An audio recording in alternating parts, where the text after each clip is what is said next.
Welcome back, everybody. WHIP Radio in Philadelphia. We're getting ready for the Stanley Cup playoffs that will start in Washington on Thursday as the Flyers play the Capitals. But first, we have to remember the life of a great man in Ed Snider. And to do that is the former player and head coach of the Philadelphia Flyers, and that's the Chief, Craig Berube. Chief, it's Zach and Mike. Thanks for a few minutes, and how are you? Good. Thanks for having me on, guys. Well, thank you for coming on, and it's been a somber last few days as Philadelphia has lost a legend in the owner of the Flyers in Ed Snider as he loses his battle with cancer following a 2-year fight, and he dies at the age of 83. Just what's your reaction to the passing of the great owner, Mr. Snider? Oh, well, obviously it's, the loss of Mr. Snider affects a lot of people. He was, a great person, first of all. I really enjoyed my time being around him and being part of his organization, what he built here in Philadelphia. And second of all, a great owner that cared deeply about the team, the players, the fans. He was always invested and involved, being at the games, in the locker rooms, just around the team and the organization all the time. And a great person, really was. It's a terrible loss. And all of his former players and even the current players, you hear a guy like Shane Gostisbehere, he talks about him at length and didn't really know him for a long time. You see the emotional attachment a player like a Wayne Simmons had for Ed Snider. And even going back, Bernie Parent was a dear friend of Ed Snider. Why was he able to connect so well with the players since you were a player under Ed Snider? Because he was there. I think was the biggest thing. The owner of the team came in the room after almost every game that I was around. I've seen him all the time. He was in the room. He was talking to the players. He knew the players. He knew everybody, and he related to them like they were important. And when your owner is doing that, it means a lot, and that's why the organization's been so successful for so long. And you know it better than anyone. When you become a head coach, eventually that time's going to end, and you hope when you take that job that you win some Stanley Cups and it's a nice long relationship. How was your relationship at all different when you became the head coach of the Flyers? And just give us some perspective on how he treated you when you were the head coach of the Flyers. I don't think my relationship was a whole lot different, except that you had in-depth conversations with them about the team or meetings and things like that, which as a player, you wouldn't have had that, you wouldn't have that come up. But my relationship with him was great. Ed backed me up all the way. He was very good to me. We had tons of conversations about the team, players, things. He showed me nothing but respect. And in life, it eventually has to move on, and you do grieve and mourn the loss of such a great man. But if you were still coaching the Flyers, how would you get them to focus on the task in hand of playing for Mr. Snider and trying to win some hockey games up against the Caps?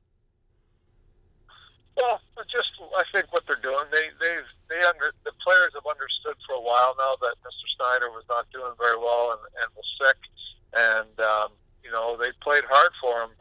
The last couple of months, they're a very good team, one of the hottest teams in the NHL, and I think going forward, they're going to just keep playing.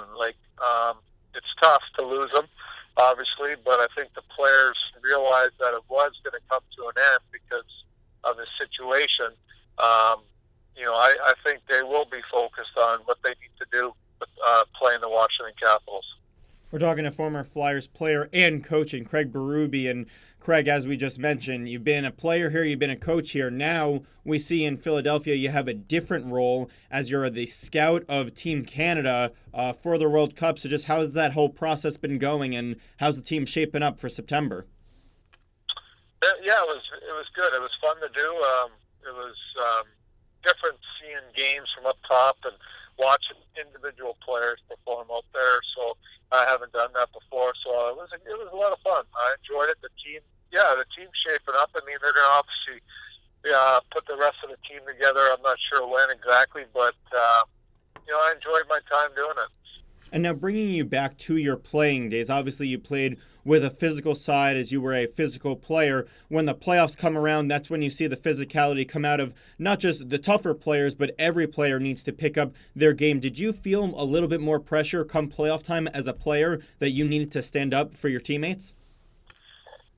No, I don't think pressure. I think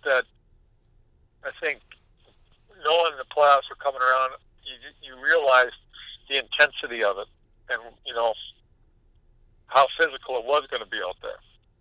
And last year we saw in the playoffs guys like Tyler Johnson, Brandon Saad, who had already made names for themselves, but they really elevated their play on an offensive standpoint. Is there anyone you see in this upcoming postseason that you think can go from a depth offensive player maybe to a superstar? Well, there's always players that do that in the playoffs. That's a big part of what makes the playoffs so good. And the other side of it is you need that on your team to be successful in the playoffs. If you think about the playoffs, a lot of the star players get checked and they're watched very closely out there. So other people have to step up to the hockey team at different times during the playoffs to be successful. And the year you took over, the Flyers got off to a slow start under Peter Laviolette, and then you guys end up making the playoffs and forcing the Rangers to a Game 7 at Madison Square Garden. The Rangers ended up losing in the Stanley Cup final to the LA Kings. This Flyers team this year, they got off to a slow start as well, but the emergence of Shane Gostisbehere really did turn this team around. Just what's impressed you the most about the Flyers down the stretch that got them into the Stanley Cup playoffs? I think that they're checking very well. I think that's the biggest thing.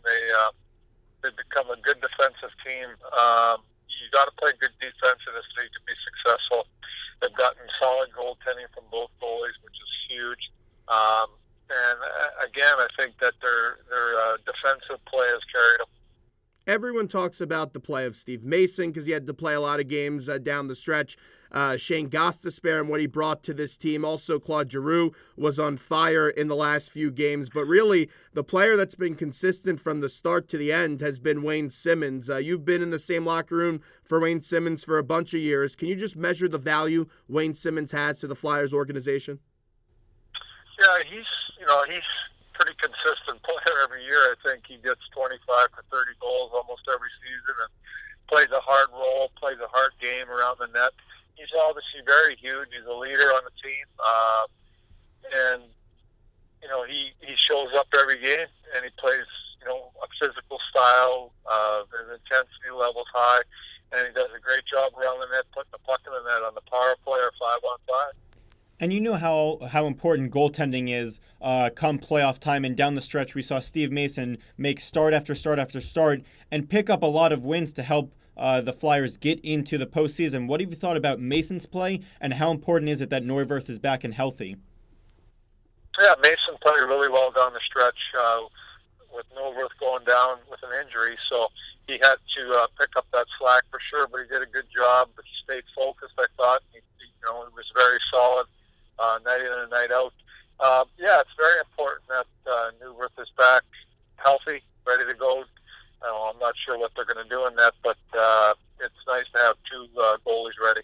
And we've had JR on our show before. We had him back a couple weeks ago. I know I've heard him tell a story on NBC Sports about how you introduced him into the locker room. I believe you guys had an altercation when you were in Philly before he was your teammate and he was in Chicago or Phoenix and laid a hit on you. Do you want to bring me back to those times? No, it was nothing much. JR and I went at it back in the day. He was with Chicago, I was with Philly.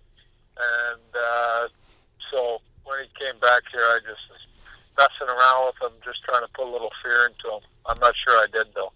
And JR is such an interesting character. The guy has wrestled an alligator in his life. How is his brain wired? Because I just don't get how a man wrestles an alligator. Yeah, he's a fun guy. He's an intense guy. He was an intense player, and he played an all-out style of game. He played hard. For a star player, he was a physical guy, and he liked that side of it. And I think that's why you see some of the stuff he does now. He likes that intensity and that physical style. We're wrapping up with the former head coach of the Flyers and a former player as well, in Craig Berube. Chief, do you at all miss coaching? Oh yeah, definitely do. I'm hoping to get back into it here as soon as I can. I enjoy it very much, and it's great to be involved and with a team, being around the team and running a team. It's a lot of fun, and I enjoy it very much. I think Dave Haxtell has done a pretty special job in his first year because a lot of people didn't think the Flyers were going to get to the playoffs. But even last year when people were discussing your fate, I thought they should have given you an extra year because you made the playoffs the first year and the second year you didn't. But I thought talent was a little bit of an issue. But what can you take from that job that you did with the Flyers in 2 years that if you do get another job in the NHL, maybe you could learn from and improve as a head coach? Well, I mean, there's a lot of things you always can improve on. I think coaches go into every season trying to improve, trying to do new things, to just stay above the curve as much as you can. So that stuff always trying to improve. I look back on that season, and I don't think I would change a whole lot. To be honest with you, I think that with the injury to Mason at times that year, we struggled to get some wins, and that was a huge part of it. And a lot of them were on the road. We didn't do a very good job on the road that year as a team, especially in overtimes and shootouts. We lost too many games on the road, and that's what basically boiled down to. So, I don't think I'd look back and change a whole lot of things. I would like some outcomes to be different. When you got fired, was there someone in the coaching world that just reached out to you and gave you some advice? Not really, but I talk to coaches and stuff, and hey, listen, it's all part of the job. We know that when you take this job, that you could be fired anytime. So, it's already in you that it might happen, and that's just the way. That's the nature of the business. So, you just gotta deal with it and move on and improve from it. Now, before we let you run, we have a big debate here in the studio. We need you to be the moderator of this one and tell me who's right or wrong. So I'll be honest with you. I'm a Rangers fan. I'm not a fan of the Philadelphia Flyers, but I do have great respect for the organization. And we're getting on the topic of fans with playoff beards. And we had on Brian Boucher last year, and he told me that fans don't need to grow playoff beards. My co-host Mike is adamant, Chief, that fans do need to grow playoff beards. What's your take on the fans with playoff beards, if you don't mind you asking?